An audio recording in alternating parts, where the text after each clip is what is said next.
Head over to this URL and you can also click the link in the course resources. After that, fork this REPL and you should see this main.py file where this is your data types coding exercise. The exercise mentions that we have to write the names of the data types of the following variables in front of them. So we have these four variables and we have to write the name of their data types in front of them.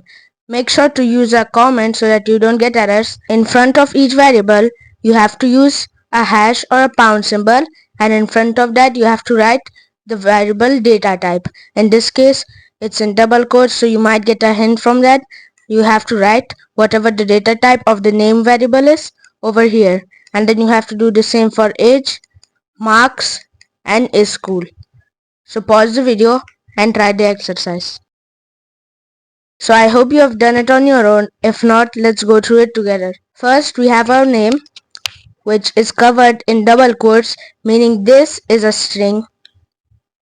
And then we have age, which is raw number and it does not have decimal points, meaning this is an integer.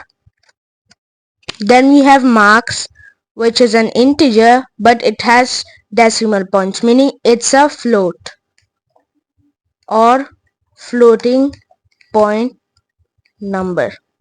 Then we have a school, which is true, and we saw that booleans have only two values, which are true and false, meaning this is a boolean.